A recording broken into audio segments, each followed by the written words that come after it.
Hello YouTube, Kevin here.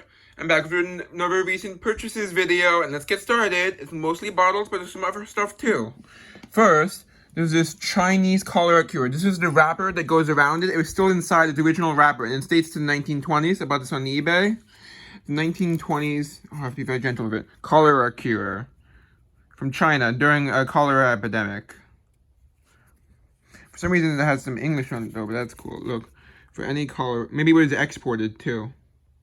Made in Shanghai, China. Cool. Look, that's the original wrapper. Now let's show the bottle. It's my first ever Chinese bottle, and it's definitely legit. Look at that. Still sealed, with the original seal on it. Wow. Unfortunately, a lot of the contents have evaporated. It's really cool. There's Chinese letters on the bottom, too. Look at that. Don't know who that is. I guess maybe the proprietor of the company. Probably a scam. Probably a quack cure, but I'm not sure. Cool. Yeah, it's a Chinese cholera cure. Paid $25 for that. It was a birthday gift. This is all stuff I got with birthday money. Then all the other stuff coming up was all purchased at the same antique store in Cold Spring, New York. Most of it's bottles or bottle related. First is this inkwell. I paid $30 for this. It's a nice brass inkwell. Pre-1914, as you can tell, because it's turning purple, especially on this one. I don't know why this one's more purple than this one. Maybe the angle it was displayed at. Anyway, it's the early 1900s brass inkwell with the original glass inserts. And that was $30, which is a really good deal. Yeah, and it's from American Legion, as you can see. I'll include a little bit of information about American Legion now. History, but one weird thing I discovered is it says it was founded in 1919, but the glass proportion of the inkwell is magnesium glass, or you know what I mean. So why is it turning purple if it's from at the oldest to 1919? That doesn't make sense to me. So either the founding date's inaccurate, or the inkwells aren't original, or maybe they made magnesium glass after 1914. I don't know which one of those three things is the answer to the mystery of how the glass could be turning purple if it's post-1919. So let me know if you know the answer. Okay, next, there's this awesome coin bank, which is really in amazing condition considering I paid $23 for it. Unfortunately, it does not have the key, but it's in really amazing condition considering it dates from like the 1890s to the early 1900s. It has the original plaque on it from Union Trust Co., Providence, Rhode Island, Olneyville branch. Look at that, it has like kind of a marbled texture to it. Yeah, look at that. Yeah, it's pretty. It's a bit more worn on the top, but as you can see, it has some patents from throughout the early 1890s, 1891, 92, and 92. And it's made by C.O. Burns Co., New York. I'll have to look up more details on that company. I found one other bank by the same company with a different pattern on it. But it was for a different bank, and it was in worse condition. It was listed for $125, but it hadn't sold yet. So I can't guarantee the value. I can guarantee that it's probably worth more than what I paid, considering it's pretty good condition. Yeah. Paid $23 for that. Normally I wouldn't buy a coin, but I ordered a lockpick set from China, which is on its way, so I'm gonna try to pick the lock, see if there's anything inside. Yeah, but then again, the one I saw for $125 on Etsy was also didn't have the key. At least I don't think so. And then there's this nice Lincoln bank. I've been wanting one of these for ages, and you can see it came with 2 pennies inside. Just modern memorial pennies, but hey, 2 cents is 2 cents. So I paid $8 for this, and has an original lid. Nice. The Lincoln coin bank would have originally come with some syrup inside. Yep. I dug one of these broken ages ago, and I've been wanting one ever since, really badly. Especially since I really like Lincoln. Yeah.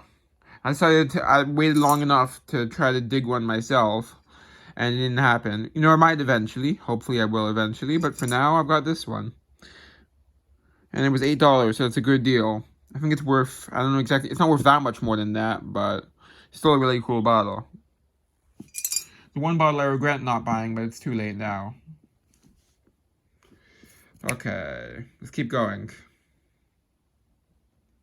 Then I got this barrel, which is a vintage advertising barrel made out of resin with the original glass insert, which all the ones I found online did not have the glass insert. But it's made out of resin. It's a Kruger beer barrel. I don't know how old it is. It's either vintage or antique. I could not find any information on the age. And value-wise, I found a bunch of them, but I couldn't see any sold prices, only what they were listed for. I mean, one was listed for $300, but I don't think it's worth that much. It wasn't sold, though. And there were some sold ones, but they were on that, what's it called? I can't remember what it's called, but that site where it's stuff that was sold on eBay, but you can't actually see what it's sold for unless you pay money. And it came with all these drink stirrers, completely full of drink stirrers for $20. I mean, the drink stirrers themselves, even without the containers, gotta be worth at least $20, probably more. And it came with the container too, which is probably worth at least $20 itself. So it was a really good deal. And at least 3 of the drink stirrers turned out to be local to me. These 3 are all from the same place in Peekskill with 3 different variations. Unfortunately, I could not find any information on the company itself, but all of these drink stirrers at least probably date from the 40s or 50s. So these are from Chic and Barney. I could not find any information on the company, but it's from Peekskill, New York, which is right near my town. Nice. Here's the first variation, and the second, and the third.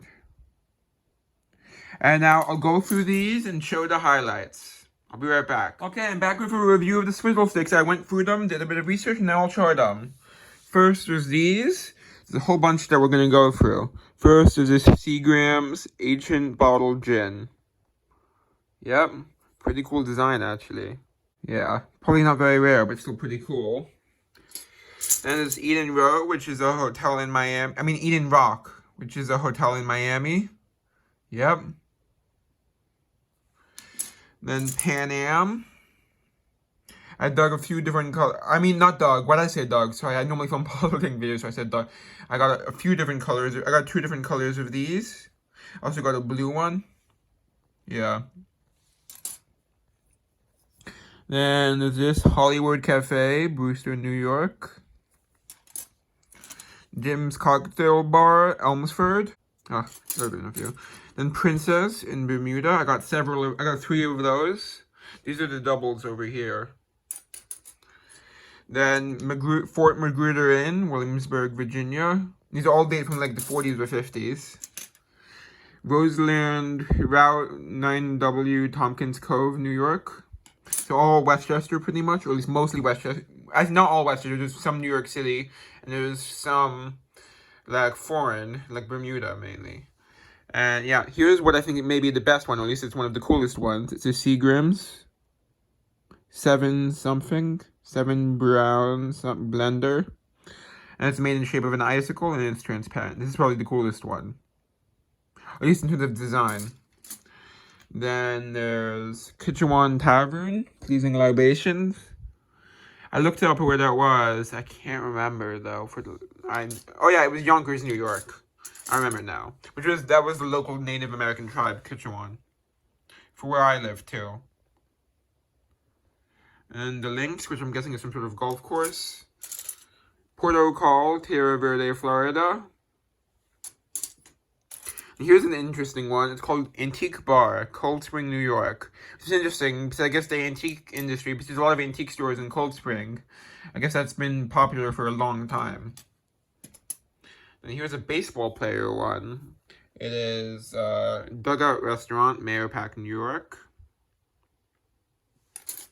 And Smirnoff Vodka Cafe.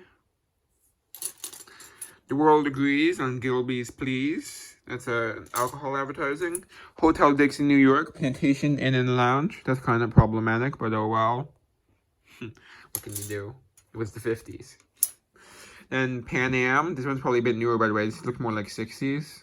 These ones, the Pan Am ones. Casa Lorenzo. Syracuse and Rochester. I'm guessing it's probably some sort of restaurant and bar, or maybe a hotel. And there's this really cool one, which I've actually dug the top to one of these, but this one, but it was missing the bottom, the part with the information. Unfortunately, this one, as you can see, is missing one claw, but it's still a really cool one, with a lobster on top, and it's Original Paul's, Brooklyn, New York. Then there's the Empire Club Bermuda.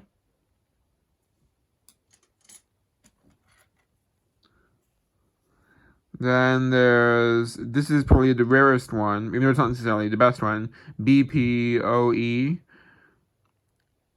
Golden Jubilee, year 1951. So that's Elks Lodge, if I'm not mistaken, which is like a fraternal organization.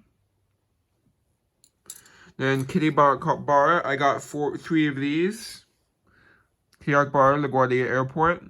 And some of these are worth as much as like $10 each. Some, or at least they're listed for that. To be fair, they haven't sold yet, but I think they will. To be clear, there's multiple. Never mind. I don't know what they're worth, but they're worth at least $1 each. Most of them, at least the ones with writing on them are. They're worth at least $1 each. It's still, considering that there's more than 20 with writing on them, it's definitely, if I decide to sell them, which I might sell a few of them, I haven't decided yet, then it could be profitable. Then the chefs in Wappinger Falls. I'm definitely keeping all the Peak School ones though. And that's all. And then these are all the Blink ones, which I wanted to show one especially interesting design, which is this one. It's like a clear rod, no writing on it, and then a little blue thing on the end. This is probably meant to be reusable. It's probably not an advertising one. And these ones, I think what it was is they were painted but not engraved, like how these ones are, where it's like engraved into the plastic. Not engraved, but imprinted. I'm not sure what the right word would be.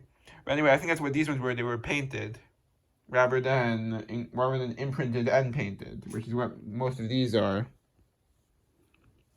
And as you can see, I got a double on the Gilbys and a double on, and triple on the Princess one. And then I got 2 of the chefs in from Wappingers.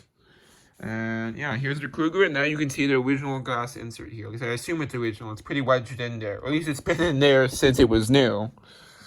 Doesn't guarantee it's original, but most likely. Yeah, so that's cool. Really nice Kruger's beer. And as you can see on the bottom, it says property of Kruger Brewing Co., Newark, New Jersey. Loaned only. Copyright. So this probably would have been in a bar of some sort. So it's only a loan. That's interesting. So if you stop supplying Kruger's beer to your, if you stop selling Kruger's beer in your bar, they'll take it back, I guess. That's interesting. That's interesting. Out of all of these, I don't know what my favorite purchase would be, but maybe either the Inkwell, the Coin Bank, or the Chinese Cholera Cure, which is probably the most unique purchase. I decided I had to get some more foreign stuff, because I have very little foreign stuff outside of the UK, that is. I have plenty of UK stuff. I love the UK and France, because France, you get a lot of perfumes. Not much stuff other than perfumes, even though I do have a few things, but yeah. And I have dug one Japanese bottle, which is a medicine bottle. Anyway, focus. That's all. Hope you enjoyed. Bye. Time to stir myself out of this video.